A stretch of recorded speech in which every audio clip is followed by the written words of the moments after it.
Welcome to the Smart Social Media Notes podcast, sponsored by Smart Office Help Social Media Agency. I'm your host, Elizabeth Hall, avid writer, passionate podcaster, extraordinary social media consultant, and lifestyle blogger. This show is focused on providing educational information in reference to social media platforms, sprinkled with some business tips. This is episode 16 of Smart Social Media Notes, and you're in the right place to get your social media groove on, learning about social media tips, tools, and resources you can use to grow your online networks and your online presence. Thank you for being part of our socially informed community. I love sharing what I know, what I've used, and what I think will be useful to my people. Those people being you. I would love to hear your opinion of the show, and you can do that by leaving a review on iTunes by typing in smartofficehelp.com/iTunes in your browser. And thank you in advance for making that happen. If you are a new listener and not yet a subscriber, then I invite you to do so. It only takes a minute to sign up, and then you don't have to worry about missing any great episodes. Once again, you can do that by heading over to iTunes, and you can just type in to your web browser smartofficehelp.com/iTunes, and it will take you right to the iTunes listing. You can also listen via RSS feed from smartofficehelp.com, and if you have an Android device, you can listen via Stitcher Radio. The link is smartofficehelp.com/Stitcher. I've got you multitaskers taken care of also. Head over to the show notes on smartofficehelp.com. All mentioned links will be posted there along with the transcripts from the shows. I also wanted to mention that we're now posting the podcast over on YouTube. So if you are a YouTuber, then you can actually listen there.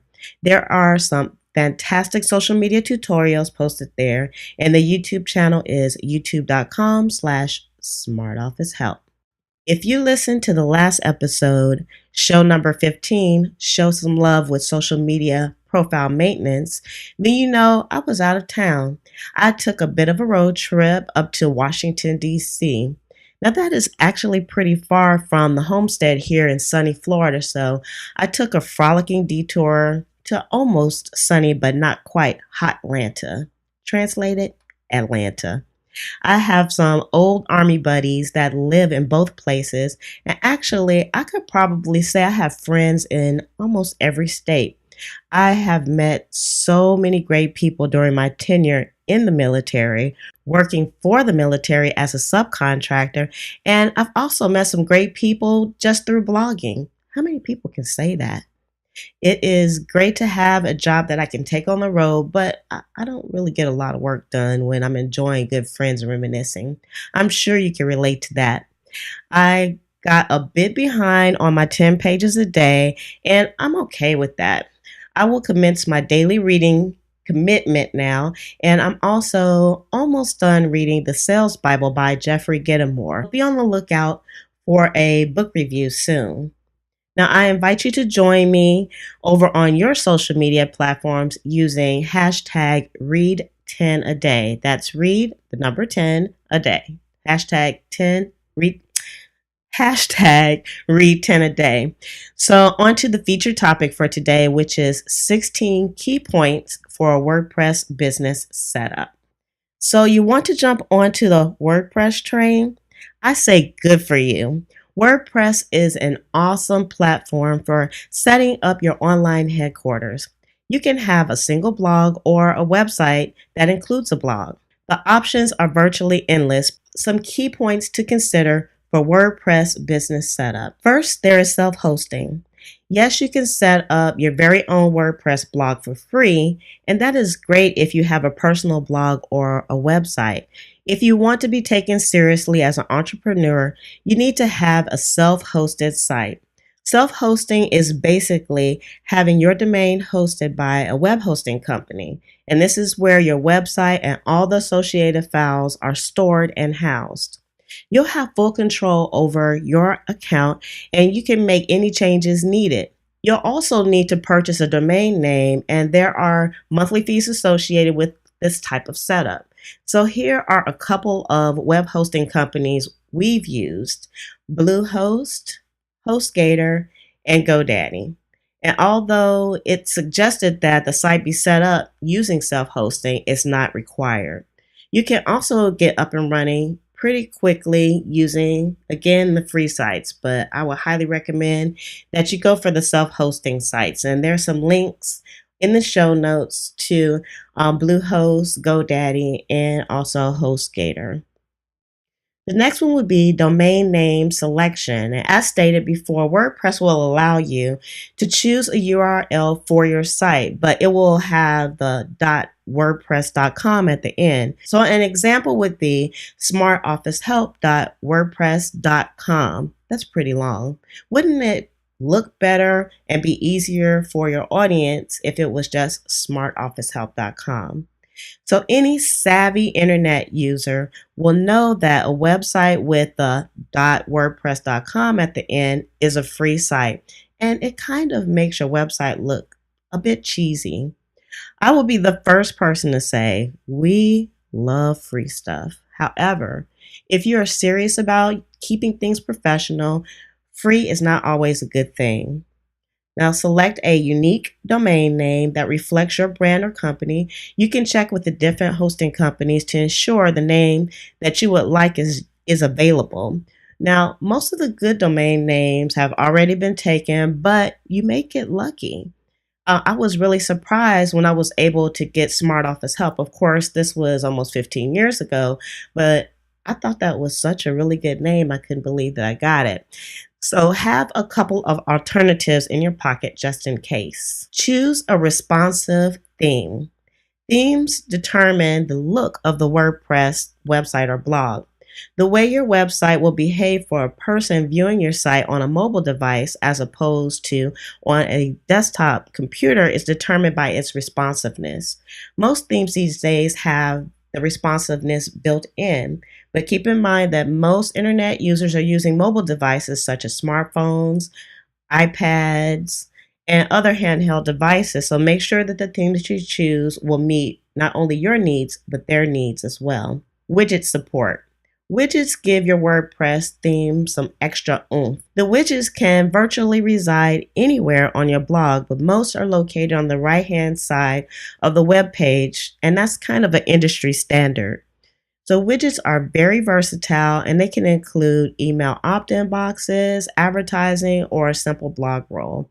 The important thing to consider is if the theme that you've chosen or you're about to select supports the type of widgets that you want to use.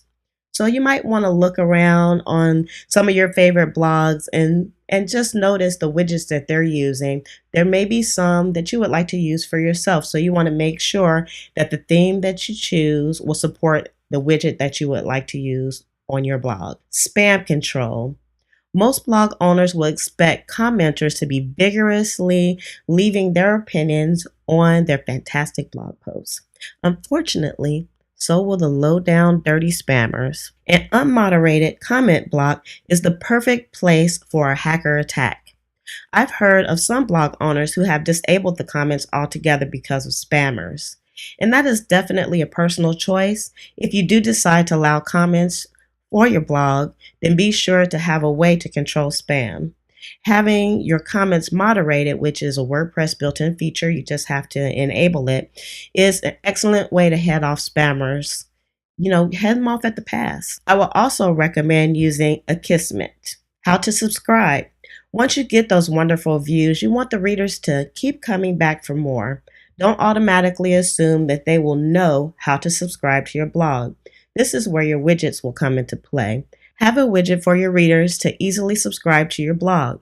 You can also write a short note at the end of your blog post to instruct them on how to subscribe, and that is called a call to action, folks. An author block.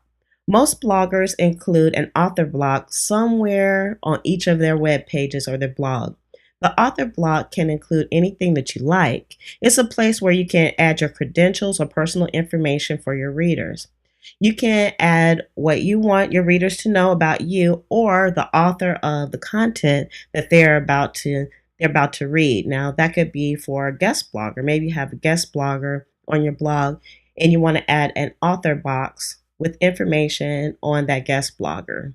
Plugins. I have a love-hate relationship with plugins. I mostly love them. Plugins are extremely useful. They add functionality to your blog without you knowing one iota of code. They can be time savers for those of us who have limited time to work on the back end or behind the scenes part of the website or the blog. So be careful as to how many plugins you install. Plugins are notorious for slowing site load speed down, and a bad plugin can wreck your site.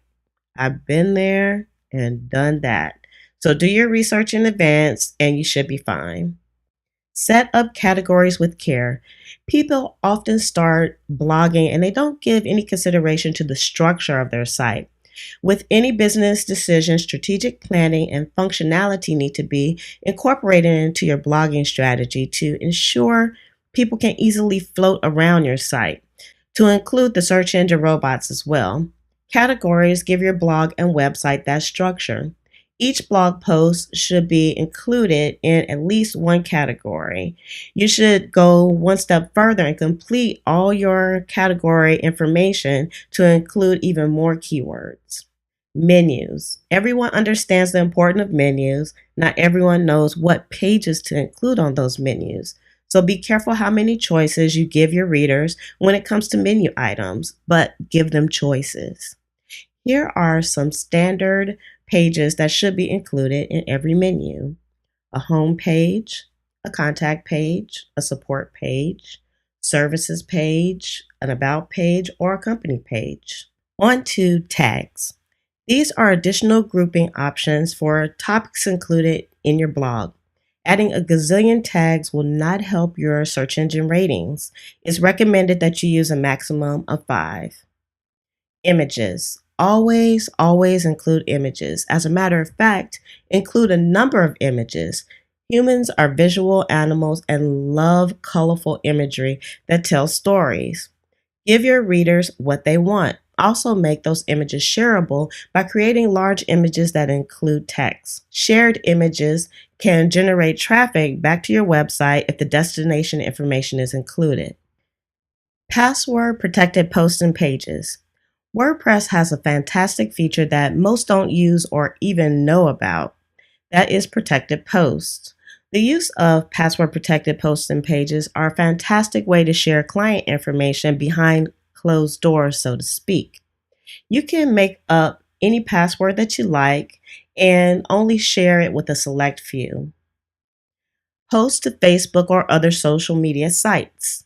Another great built-in feature is the ability to automatically share published posts with the world using WordPress social sharing. This is not automatically set up, and you'll have to go into the general settings and add the specific URL links for each social media network you participate on. And once this is done, you'll have the option of having posts automatically shared at the time of publishing. Next, back that thing up. Translate it, make sure you have backups. You'll find that your website or blog will become a valuable asset for your company once you begin to create and post content to share. It could all go away in the blink of an eye for many reasons. Don't assume that your information is automatically backed up just because it's living in the online world. Check with your hosting company to find out exactly what types of backups are being performed on the servers where your website is residing. It's also important to find out the frequency of those backups and how to restore your site if something goes wrong. Believe me, you do not want to be that guy that assumes that all is good only to find out that it's not. You can also install plugins which will keep your information intact just in case. Also, WordPress gives you the option of exporting data so that you can save it directly to your computer. So having a thorough and recent backup of your information will definitely give you peace of mind. Yoast SEO plugin is a must-have. If I had to pick my ultimate favorite number one plugin, it would be Yoast SEO. This is a multifunctional plugin, and some of the functions that can be performed are adding additional code to headers, setting up social media network codes, setting up meta information, and generation of XML sitemaps. Now, that is just the tip of the iceberg. It is easy to install, and you'll need to go through the settings to ensure that your website and your blog are optimized for search engines. But that is like my number one go-to plugin. Next, secure your website. Remove WordPress login widgets from your pages. Also, limit the number of user accesses. And keep in mind, if you give administrative access to someone working behind the scenes, which is temporary, be sure to delete that access once the project is done.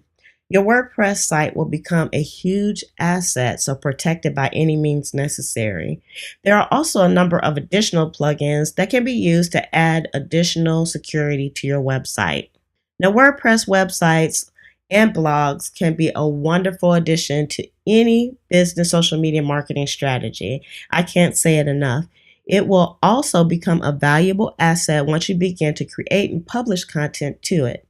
If done correctly, it will become your brand's online headquarters where your niche audience will be drawn to. If you publish high quality content, they will repeatedly visit your site, allowing you to make your pitch and convert them to customers. Here's your smart social media tip for today. Plugins add additional functionality to any WordPress site. It is always great if you can use a plugin that performs double duty. Now, Jetpack is one of those plugins. It has a lot of cool functions, such as enabling shortcodes to include spelling and editing features. Jetpack is large in size and it is a heavy plugin. You will need to go in and deactivate all the features that you have no intentions on using. You never want to leave unused plugins running in the background. So that's it for today. We ran a little bit long, but I hope you found some value in today's show. So stick around for more fantastic social media related information. And don't forget to head over to smartofficehelp.com to join our socially informed community. We'd love to have you. Please subscribe for more great information, tips, and tools coming up in the future episodes. You can do that by subscribing through iTunes or listen and or download episodes via smartofficehelp.com. If you missed anything, check out the show notes. And again, I'd like to ask you to please consider rating the show on iTunes or commenting on smartofficehelp.com. You can also leave a comment on Stitcher. I welcome your feedback. Thanks again for listening. Now go out and grow your networks using social media and set your WordPress site up to do some serious business. Smart Social Media Notes is brought to you by Smart Office Help Social Media Agency, growing online networks through interactions, goodwill, and positive communications.